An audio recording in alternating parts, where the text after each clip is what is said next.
ठीक है, यहाँ पे टोटल हम कैसे कैलकुलेट करेंगे? टोटल हम निकालेंगे प्राइस का जो हमने एरे दिया है,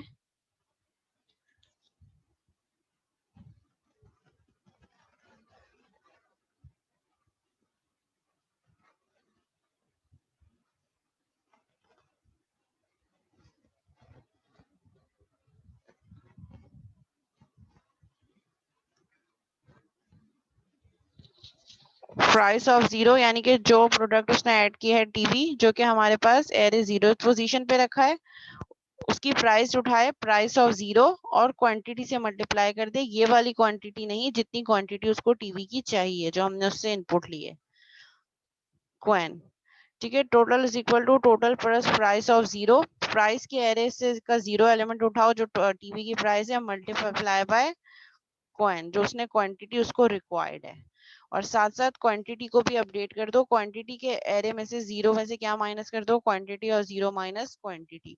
अगर 5 है और यूजर को 4 चाहिए, लेट सपोज मैं कह रही हूँ मेरे पास 5 टीवी हैं मौजूद स्टॉक में, और यूजर से हमने चॉइस दी कि उसने कितनी चीजें चाहिए, कितनी क्वांटिटी चाहिए। यूजर ने कहा मुझे 4 टीवी चाहिए। तो चेक करो कि क्या quan is greater than quantity of,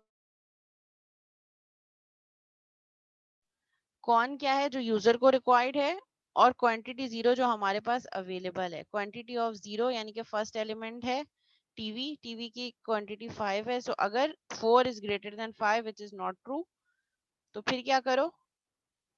अगर तो ये ट्रू हो जाता है, जो यूजर ने को रिक्वायर्ड है क्वांटिटी, वो स्टॉक में पड़ी हुई क्वांटिटी से ज्यादा है, तो क्या प्रिंट करो? Sorry, stock not available. नहीं तो एल्स पे क्या करो? Product added to your cart, quantity of zero is equal to, quantity को अपडेट कर दो माइनस क्वांटिटी। यानी कि अगर 5 थी और यूजर ने 4 मांगी है, तो 5 में से 4 माइनस कर दो 1, तो क्वांटिटी की वैल्यू हो गई 1।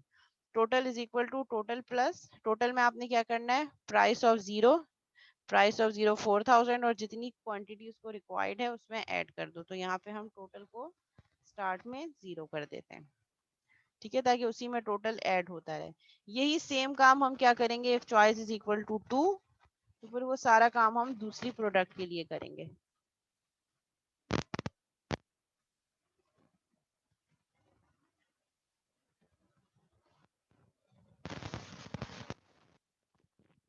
कैसे? अगर चॉइस इज इक्वल टू हो जाती है, तो यहाँ पे हमारे पास एरे साइज क्या हो जाएगा? प्रोडक्ट ऑफ वन, यानी कि फर्स्ट नेक्स्ट एलिमेंट हमारे पास मोबाइल का था। If quantity is greater than quantity of one, sorry stock not available. नहीं तो product added to your cart, quantity of one is equal to quantity of one minus quantity. ये वही same काम, बस copy paste कर रही हूँ कि अगर यूजर वन प्रेस करता है, यानी कि उसने क्या चीज प्रेस की है, क्या ऑप्शन सेलेक्ट किया है? मोबाइल। और मोबाइल के लिए प्राइस वाला कौन सा एरे होगा? प्राइस ऑफ वन, जो फर्स्ट इंडेक्स पे होगा, और क्वांटिटी ऑफ वन। तो वही सेम काम मैंने अपडेट कर दिया। इसी तरह यही काम हम एक दफा फिर से कॉपी पेस्ट कर देंगे। If choice is equal to 3, if choice is equal to 3, यानी कि अगर यूजर लैपटॉप परचेज करना चाह रहा है, तो लैपटॉप के लिए एरे इंडेक्स क्या होगा? प्रोडक्ट का 2। इसी तरह क्वांटिटी हमारे पास क्या हो जाएगी? 2, और हमारे पास क्वांटिटी हो जाएगी 2 is equal to quantity of 2 minus 1, और यहाँ पे प्राइस ऑफ 2। इसको हमने एडमिट कर दिया। अच्छा ठीक है, सही है। फिर हमारे पास क्या हुआ? नेक्स्ट हमारे पास, अब मैं चाह रही हूँ कि ये मेन्यू हमारे पास बार बार जनरेट हो। ठीक है, तो हम इसको क्या करेंगे? हम यहाँ पे एक मेथड बना देते हैं सेम क्लास में, पब्लिक वाइड मेन्यू। अब मैं एरे के साथ आपको मेथड भी सिंक करना बता रही हूँ, और ये सारा काम हम उठा के कर देते हैं मेन्यू में, कॉपी पेस्ट,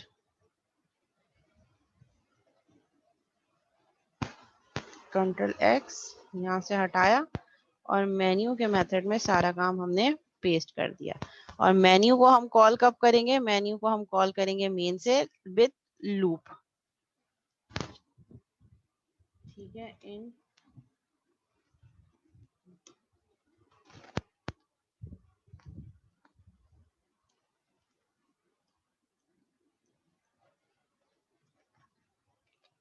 डू, एक दफ़ा क्या करो, मेन्यू के मेथड को कॉल कर दो।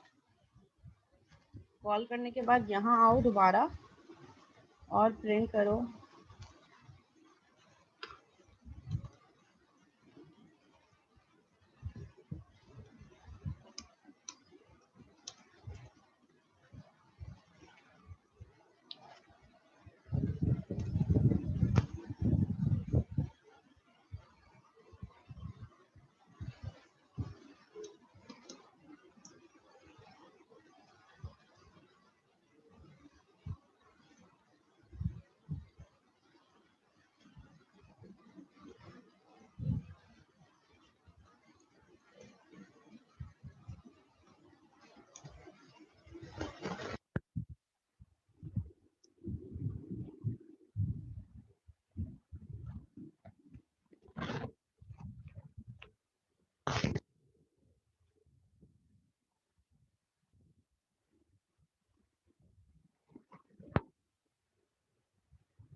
ठीक है, इसको रन कर देते हैं। Enter what you want to add in your cart, TV, mobile और लैपटॉप। लेट्स सपोज मैंने कहा 1।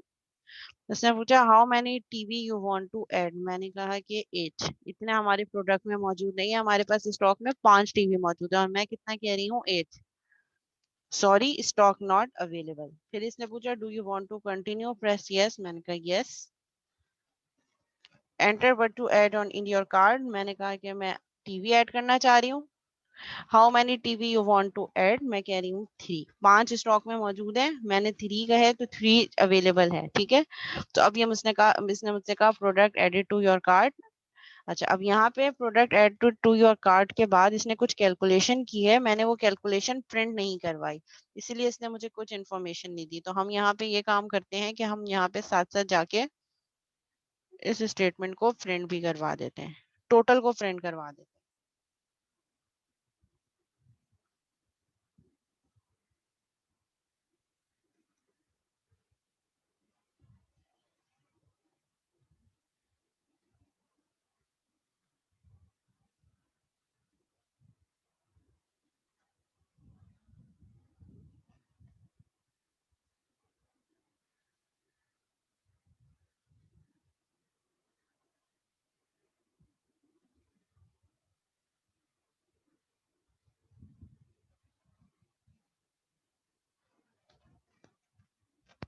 हर जगह 3 एल्स की स्टेटमेंट्स हैं, इफ एल्स की, तो उसमें तीनों जगह हमने टोटल को प्रिंट करवा दिया।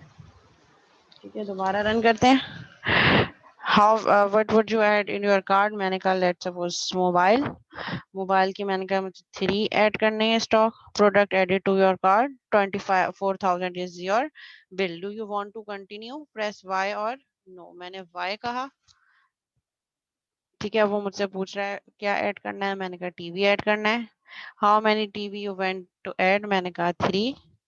प्रोडक्ट एडेड, और ये हमारे पास हो गए 12,000। अच्छा, ये क्या कर रहा है, अलग अलग प्रोडक्ट्स को ऐड कर रहा है, अलग अलग प्रोडक्ट्स को ऐड कर रहा है। लाइक हमारे पास 4,000 टीवी थे और मुझे 3 चाहिए, तो 4,000 को 3, 12,000। ये प्रीवियस वाले से ऐड नहीं कर रहा, 24,000 को 12,000 से ऐड नहीं कर रहा। तो उसके लिए हमें क्या करना पड़ेगा, उसके लिए हमें ये करना पड़ेगा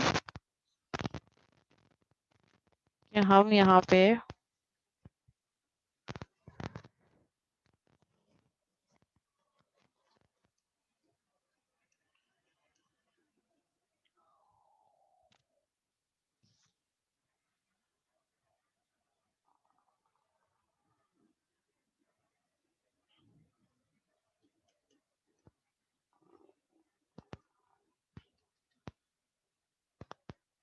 मैंने टोटल को ग्लोबली डिफाइन कर दिया उस क्लास में। अब हम इसको रन करके देख लेते हैं। ठीक है, मैंने कहा कि मुझे टीवी ऐड करना है फर्स्ट प्रोडक्ट, कितने आइटम ऐड करने हैं? 3। तो ये मेरे पास 12,000 बन गया। Do you want to continue? Yes. मैंने इससे कहा कि अब मुझे मोबाइल ऐड करना है। कितने मोबाइल ऐड करने हैं? 2। 28,000। ठीक है, मोबाइल मेरे पास कितने हैं? मोबाइल की प्राइस कितनी थी? जाके देख लेते हैं एरे से। 8,000, 8,000 और 2,000, 1,600। ठीक है, और ये 16,000 को इसने किस में ऐड कर दिया? प्रीवियस मेरे पास कितना था? 12,000। 12,000 में उसने ऐड कर दिया, तो ये मेरे पास 28,000 बन गया। 16 और 12 को मैंने ऐड कर दिया।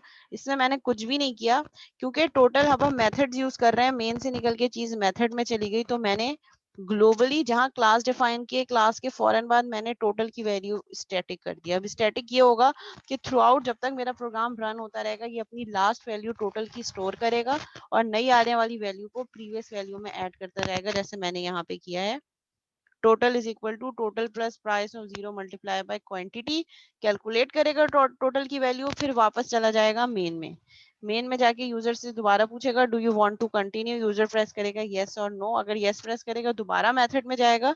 जब दोबारा मेथड में जाएगा, इसका मतलब है प्रोग्राम रनिंग कंडीशन पे है।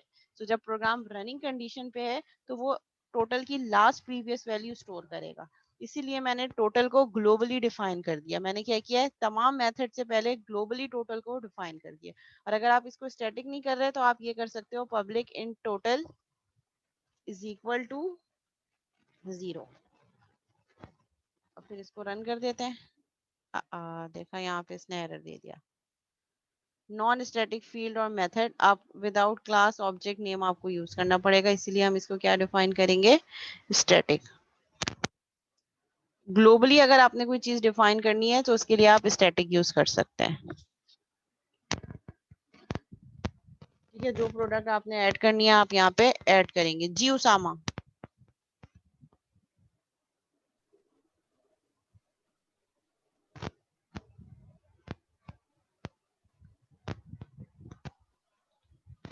जी उसामा, क्या की हो रही है बेटा?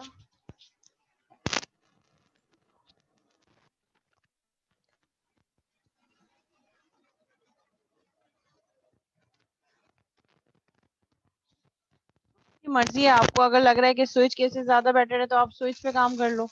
It depends. अगर यूजर की चॉइस है, तो उस पर आप स्विच पे भी काम कर सकते हैं, अगर आपको स्विच का सिंटेक्स सही से आता है। और अगर स्विच का सिंटेक्स नहीं पता, तो फिर इफ एल्स ज्यादा बेटर होगा। लेकिन अगर स्विच का सिंबल आपको सिंटेक्स पता है, तो वो ज्यादा बेटर अप्रोच है। ठीक है, तो ये हमने दो totally scenario based questions array के थ्रू हमने इम्प्लीमेंट करके देख लिए। कोविड की एप्लीकेशन, और एक ये हमने छोटी सी मिनी स्टोर ऐप बनाई है using array and methods and loops. तमाम चीजें इसमें यूज हो गई। सो आई एज्यूम कि आपका प्रोजेक्ट भी कुछ इसी टाइप का होना चाहिए, जो प्रोजेक्ट आप सबमिट करवाएंगे। और वो एक दफा रन नहीं होना चाहिए। एटलीस्ट ये वाला स्ट्रक्चर, ये जो स्ट्रक्चर मैं आपको पहले भी बता चुकी हूँ, ये जो एक्चुअल काम किसी मेथड में करें और उस मेथड को इस तरह डू व्हाइल लूप से कॉल करवा दें और बार बार यूजर से पूछते रहें कि क्या वो कंटिन्यू करना चाह रहा है या नहीं। ऐसा ना हो कि मुझे हर दफा रन करने के लिए एप्लीकेशन क्लोज हो और फिर दोबारा से रन हो। ठीक है, वो यूजर डिपेंडेंट हो, यूजर से पूछे।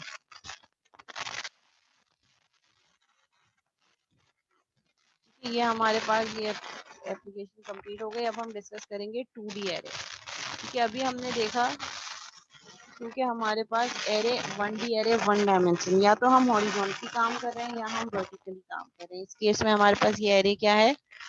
हॉरिजॉन्टल है। और अगर मैं इसमें स्लैशिंग करके प्रिंट करवा दूंगी, so it will be vertical.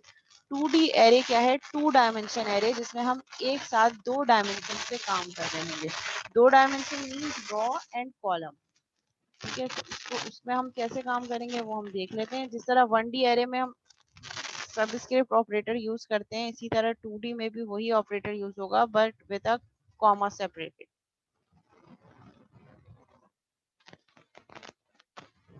इतना लेट लेट क्यों ज्वाइन कर रहे हैं? 9 बजे की क्लास है और अभी ये 11-11 बजे ज्वाइन कर रहे हैं।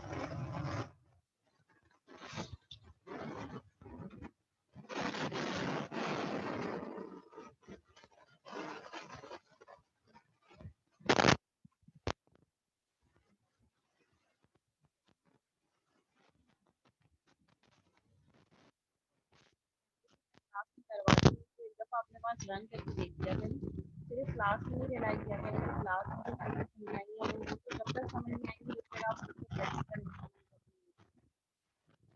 और भी मॉडिफिकेशन आप करके आप जब ट्रेनिंग करेंगे फिर तो समझ आएंगे।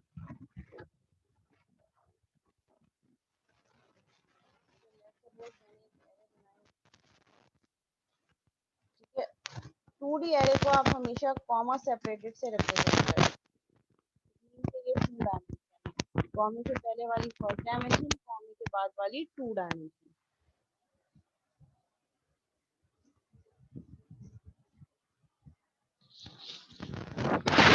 ठीक है, 2D एरे को हम हमेशा रिप्रेजेंट करते हैं with a comma separated, comma से पहले फर्स्ट डायमेंशन, कॉमे के बाद सेकंड डायमेंशन। डायमेंशन का मतलब है 2 डायमेंशन रॉस एंड कॉलम।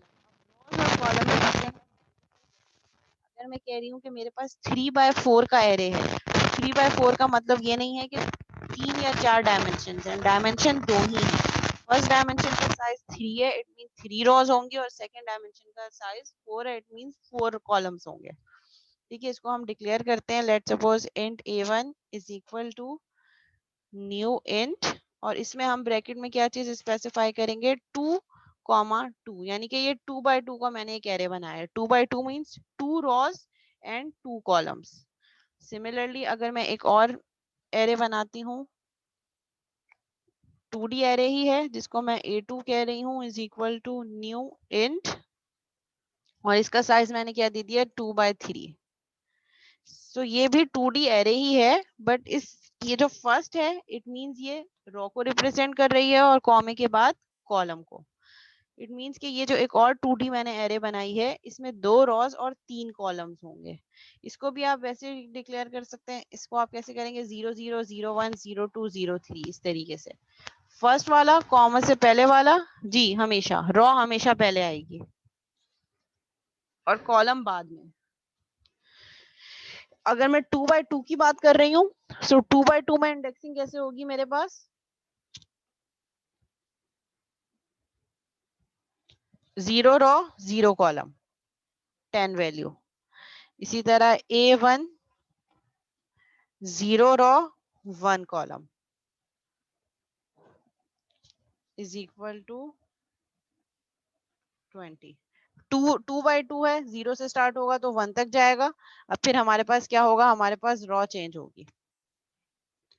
ठीक है, मैंने इसको कह दिया 20।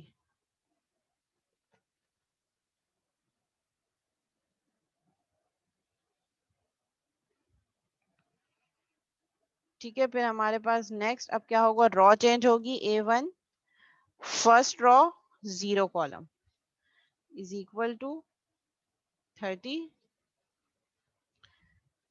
A1 first row first column, इसको मैंने वैल्यू दे दी 40। ठीक है, प्रिंट करवाने के लिए, क्योंकि ये हमारे पास 2D है, 1D एरे को रिप्रेजेंट करने के लिए एक लूप यूज होती है, 2D के लिए 2 लूप्स यूज होंगी। जहां पे अगर आपको नेस्टेड लूप क्लियरली समझ में आ गया हो तो 2D एरे समझना मुश्किल नहीं है। ठीक है, फर्स्ट हमारे पास क्या था 2D एरे में, फर्स्ट हमारे पास ये था कि जो है हमारे पास फर्स्ट एरे जो लूप होगी वो रॉ को रिप्रेजेंट करेगी और सेकंड लूप कॉलम को। तो यहाँ पे हम लूप लगाते हैं, for int I is equal to 0 semicolon I is less than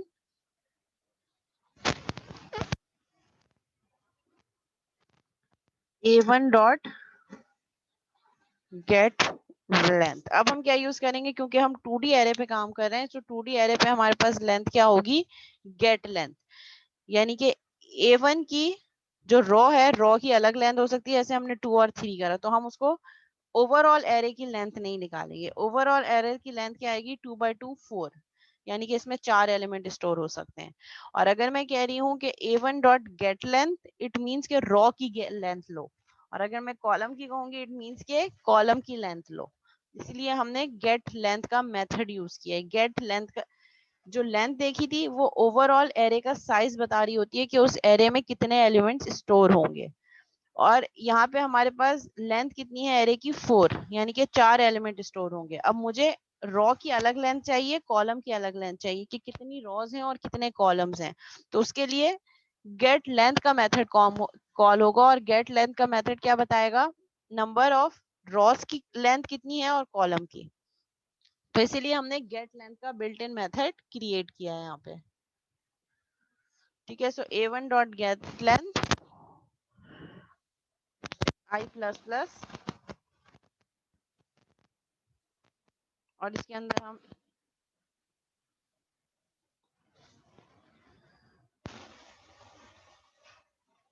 i1 dot get length 0, यानी कि 0 रो को रिप्रेजेंट करिए। इसी तरह हम एक और कॉलम लगाएंगे, कॉलम के लिए लूप लगाएंगे for int j is equal to 0 semicolon j is less than a1 dot get length of 1। अब हमें किसकी रहे, क्योंकि हम कॉलम को रिप्रेजेंट कर रहे हैं तो कॉलम 1 पोजीशन पे है, get length j plus plus. ठीक है, और इसको प्रिंट हम कैसे करवा देंगे, कंसोल डॉट राइट, लाइन नहीं करेंगे, सिर्फ कंसोल डॉट राइट करेंगे a1 of i comma j। और लूप से बाहर हम क्या प्रिंट करवाएंगे, कंसोल डॉट, जैसी रॉ चेंज हो तो हमारे पास लाइन भी चेंज हो जाए। और यहाँ पे कंसोल डॉट राइट पे प्रिंट करवाने के बाद आप प्लस करवा दो एक स्लैश की, यानी कि हमारे पास एक टैब भी आ जाए, स्पेस आ जाए, वाइट स्पेस। ठीक है, इसको रन कर देते हैं। सॉरी, ये एक लूप यहाँ क्लोज हो गई और इसको रन कर देते हैं। ठीक है, ये देखें हमारे पास 2 बाय 2 का एरे जनरेट हो गया, 2 rows and 2 columns, 2 dimension array, 2 rows and 2 column. Similarly अब मैं इस पे कह रही हूँ कि मेरे पास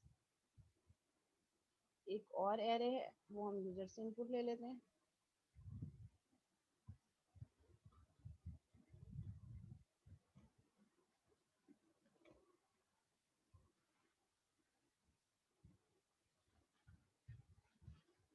एक और एरे ली मैंने सेम लेंथ की 2 बाय 2 की, और उसमें मैं यूजर से इनपुट ले रही हूँ। यूजर से कैसे इनपुट लेंगे, यूजर से इनपुट लेने के लिए फिर ये 2 लूप्स इनपुट चाहिए होंगी हमें अगेन।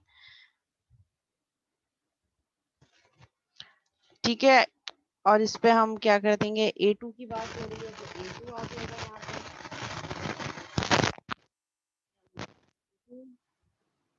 और कंसोल डॉट राइट लेने के बजाय हम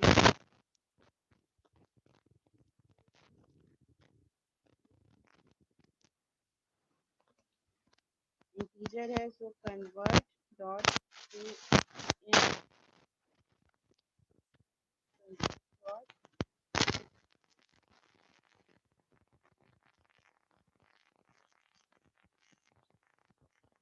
ठीक है, और इसकी कोई जरूरत नहीं है हमारे पास।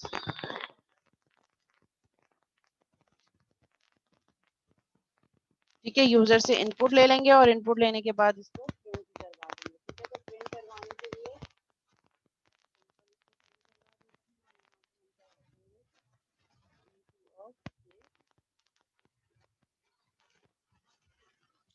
ठीक है, एक हार्ड कोडेड एरे है और सेकंड यूजर से इनपुट लेगा 10 20 30 40। अब मैं नेक्स्ट इनपुट दे रही हूँ, क्या इनपुट देते हैं, 15 10 9 एंड 6। ये दूसरी एरे भी इसने यूजर से इनपुट लेकर प्रिंट करवा दी, 15 10 9 एंड 6। अब मैं चाह रही हूँ कि ये जो दो एरे हैं 2 बाय 2 की एरे, तो अगर मैं इसका सम जनरेट करना चाहूँ तो मुझे सम आराम से मिल सकता है। तो उसके लिए हम क्या करेंगे, यहाँ पे एक थर्ड एरे डिक्लेयर कर देते हैं जो कि सम होगा। ठीक है, इसको हम कैसे कर देते हैं, इंट 2 बाय 2 है a3 is equal to new int 2 by 2। ठीक है, इसके लिए फिर हम दोबारा ये फॉर लूप लगाएंगे और इसको कैलकुलेट कैसे करवाएंगे ये देखना पड़ेगा हमें। इसकी लॉजिक थोड़ी सी हमें देखनी पड़ेगी, कंट्रोल सी। ठीक है, फॉर लूप लगाई मैंने a3 डॉट गेट लेंथ। अगर आपको लूप और एरे क्लियर है 1D एरे, तो इस पे काम करना कोई मुश्किल काम नहीं है। ठीक है, ये मैंने क्या कहा यहाँ पे, मैंने ये कहा कि मेरे पास A3 की मुझे निकालना है, A3 यानी कि जो नया एरे है उस नए एरे पे मुझे सम करना है उन प्रीवियस दो एरेस का। ठीक है, तो हम क्या करेंगे, A3 जो नई एरे है, A3 of I comma J is equal to, कैसे निकालना है, A1 I comma J plus A1 A2 of जो फर्स्ट की दो एरेस थी उसका I कॉमा J से ऐड करो और उसको कहाँ स्टोर कर दो, A3 के I और J पे। तो I की वैल्यू 0 होगी, J की वैल्यू 0 होगी, ये निकालेगा A3 0 0 is equal to A1 का 0 0, A1 का 0 0 क्या है 10 प्लस A2 का I और J 0 0 जो कि है 15, तो ये हमारे पास आ जाएगा 25। A3 का 0 0 25 हो जाएगा। फिर इसकी इसी तरह से ये फिर नेक्स्ट क्या करेगा, I की वैल्यू 0 ही रहेगी, J को 1 करेगा। सो A3 0 1, A3 का 0 1 कैसे निकालेगा, A1 I J यानी कि 0 1 0 रॉ और फर्स्ट कॉलम 20 I1 A1 का, इसके ऐड करेगा A2 का I J, I 0 है और J 1 है। सो ये A2 का ये वाला कॉलम कौन सा है 10, सो 20 प्लस 10 30 ऐड कर देगा A3 के 0 और 1 में। फिर I में इंक्रीमेंट हो जाएगा, I की वैल्यू 1 हो जाएगी, I की वैल्यू 1 के लिए J फिर से 0 चलेगा। तो A3 1 0 क्या होगा, A1 1 0, first row 0 column A1 का, so first row 0 column A1 का 30 और फर्स्ट रॉ 0 कॉलम A2 का 9, सो 30 प्लस 9 39। ये इसी तरह ऐड करता रहेगा। और अब मैं चाह रही हूँ कि मैं इसको प्रिंट करवा दूं, सिंपल। तो प्रिंट करवाने के लिए हम क्या करेंगे, अगेन वो दो फॉर लूप,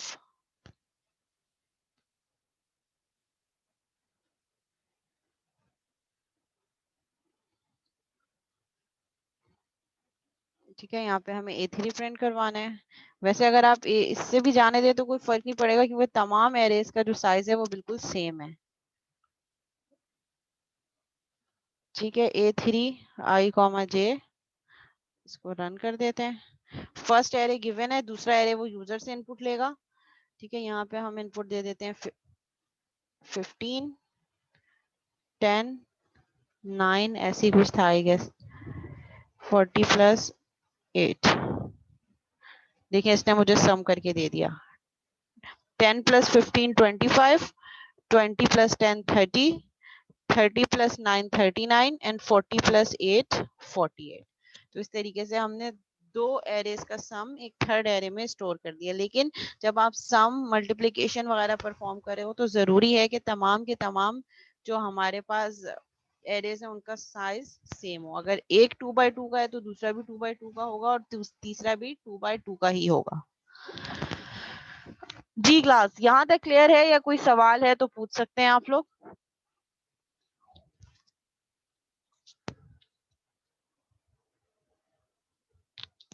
अगर मैं फिर कह रही हूँ, अगर आपको नेस्टेड लूप और एरेज 1D एरे प्रॉपर समझ में आ गया है तो 2D एरे को समझना कोई डिफिकल्ट टास्क नहीं है। बस इसका सिंटेक्स में क्या डिफरेंस आएगा कि यहाँ पे एक कॉमा लगेगा, कॉमा से पहले रॉ को रिप्रेजेंट कर रहा है मतलब फर्स्ट डायमेंशन, और कॉमा के बाद कॉलम को रिप्रेजेंट कर रहा है जो सेकंड डायमेंशन है। और इसमें आप साइज कोई भी दे सकते हैं। अगर हम इसको 3x3 करेंगे, हम इसको 3x3 भी कर सकते हैं। ठीक है, मैनेज होगा कि ये मेरे पास 3x3 है, पर अभी भी ये 2D ही है। आप ये नहीं कह सकते ये 3x3 है, डायमेंशन दो ही है। 3 मीन्स 3 रॉज एंड ये 3 रिप्रेजेंट कर रहा है कि 3 कॉलम, 3 रॉज और 3 कॉलम्स होंगे। अगर मैं इसको 3x4 कर दूं तो 3 रॉज और 4 कॉलम होंगे लेकिन डायमेंशन दो ही रहेंगे। ठीक है, हम ऐसा करते हैं कि हम 3x4 पे भी एडिशन परफॉर्म करके देख लेते हैं। मेरी तो कोशिश ये होती है कि एज मच एज पॉसिबल मैं आप लोगों को गाइड कर सकूं, परफॉर्म करके दिखा सकूं, वो मैं कर दूं। बाकी की प्रैक्टिस फिर आपकी अपनी है।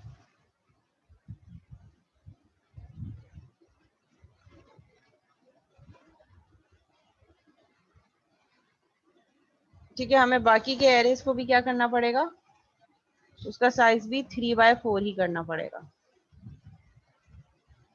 इसी तरह A3 भी हमारे पास 3x4 ही होगी।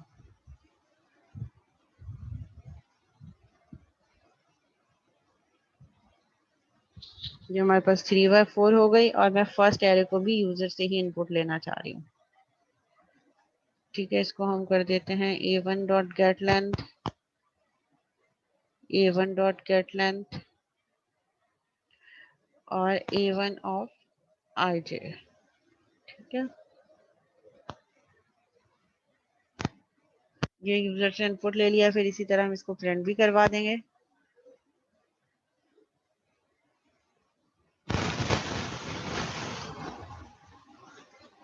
a1 और ij प्रिंट हो रहा है, इसी तरह a2 3 देख लेते हैं, साइज सबका सेम है 3,4 3,4 एंड a3 भी 3,4। रन करते हैं। ठीक है, फर्स्ट एरे भी यूजर से इनपुट लेगा 1 2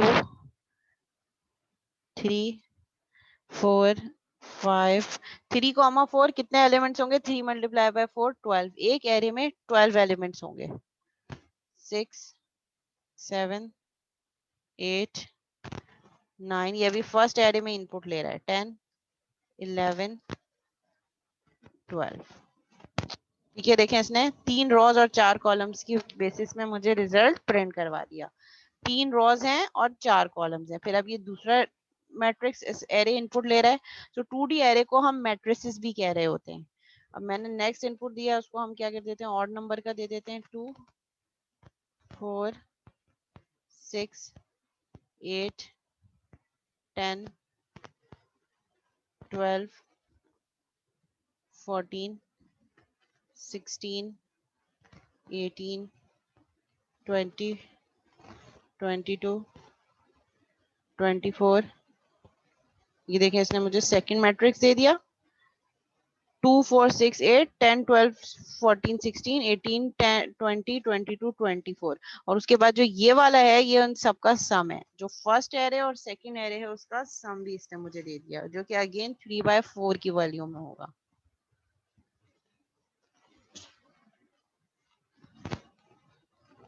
जी, यहाँ तक कोई सवाल है क्लास?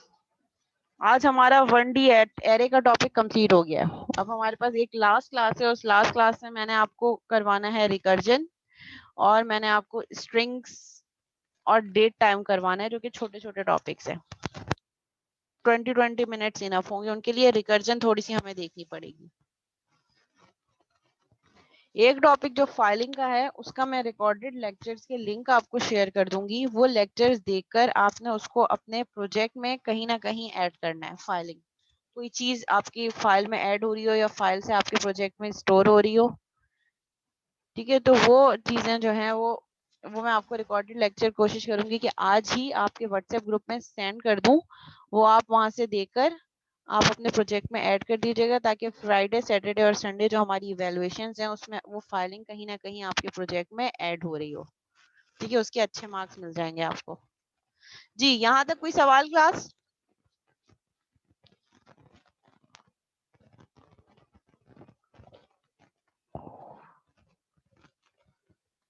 अच्छा, इसके अलावा जो मेरा YouTube चैनल है, उसमें आपको और बहुत सारी प्रीवियस जो क्लास आईडीज हैं उसमें पीएफ मैंने पढ़ाया हुआ है, तो उसमें भी आपको बहुत सारे पीएफ के रिकॉर्डेड लेक्चर्स मिल जाएंगे। वहाँ पे आपको लेक्चर स्लाइड्स भी मिल जाएंगे, और बहुत सारी जो है वो प्रैक्टिस क्वेश्चंस भी मिल जाएंगे। आउट का कीवर्ड हमारे पास ऐसे हमारे कोर्स में अभी है नहीं।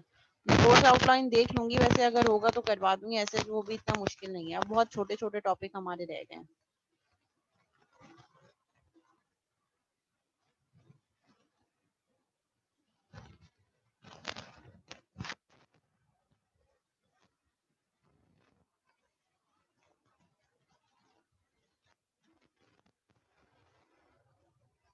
जी, 5 मिनट है हमारे पास। कोई क्वेश्चन है तो आप पूछ सकते हैं,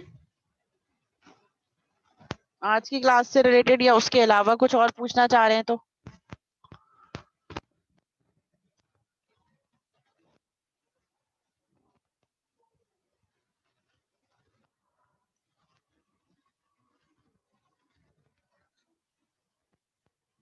जी, 3 डायमेंशन में हमारे पास 2 कॉमास लगेंगे।